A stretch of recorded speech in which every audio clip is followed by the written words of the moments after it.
Her text came on a Wednesday night, 9:42 p.m. Cold, sharp, precise.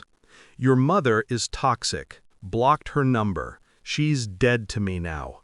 I stared at the screen, not because of what she said, but because she thought I'd agree. I typed one word back, done. Then I set my phone down, walked into the garage. The Mustang sat there, the one I'd bought her last year. She called it our car. It was never ours. Within an hour, I removed her from the insurance, canceled the auto pay, left the paperwork on my desk like a crime scene waiting for discovery. 3 days later, she was pulled over for a busted taillight, uninsured, arrested on the spot. She called me from county jail. I let it ring. The thing about betrayal, it never starts loud. It begins quietly, in small compromises disguised as love. She wanted me distant from my mother, said she was manipulative, said she controlled me. She called it protecting our peace. But my mother was the only one who ever saw through her, said her smile was too polished, her affection too timed. I didn't want to believe it. I thought love just needed patience, until I found the messages. They weren't hidden. She didn't even bother deleting them. A name I didn't recognize, late-night chats, photos sent, unsent, then resent.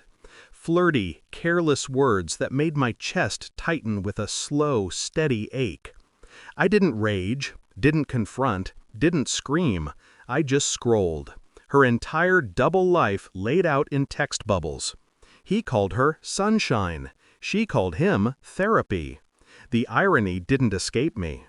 Over the next few days, I played the part. Good boyfriend, calm, predictable. She didn't notice the difference. I watched her every move, every lie disguised as casual conversation. When she said she was at yoga, she was with him, 20 miles away. I knew because I checked the car's GPS. When she said she needed space, she was booking hotels under fake names. I traced the receipts. Her card was linked to my account.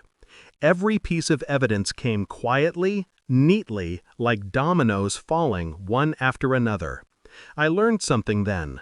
The human mind doesn't shatter when it's betrayed. It calcifies.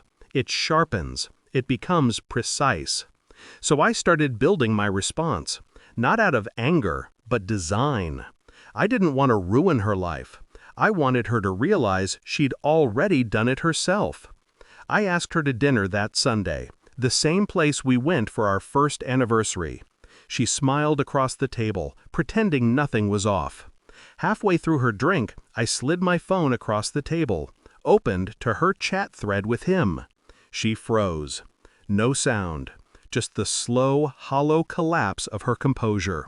Her face went pale. Hands trembled around her glass. "You went through my phone?" she whispered. "No," I said. "You left it open. I just decided to look."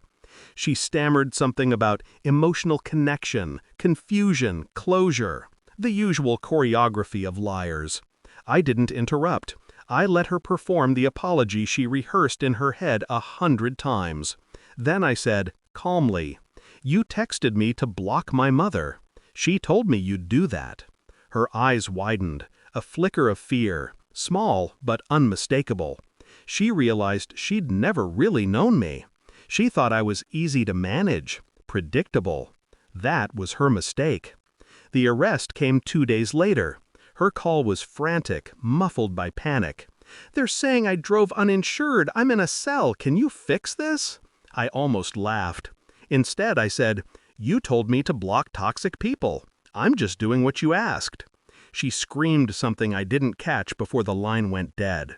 I didn't gloat, didn't celebrate. I just sat in my car outside the station, watching her through the windshield as she was let out in cuffs. That was enough. No revenge post, no public humiliation, just silence. She looked for me in the parking lot, didn't find me. I was already gone. People think closure comes with forgiveness. It doesn't. It comes with understanding. She taught me what manipulation looks like when it smiles, what betrayal feels like when it whispers love between its teeth. My mother called later that week. She didn't say, "I told you so." She just said, "You okay?" I said, "Better than before," and meant it. Because some lessons you don't survive to appreciate, you endure them, you dissect them. Then you walk away, colder, quieter, but never blind again. She called my mother toxic. Turns out, she was just describing herself.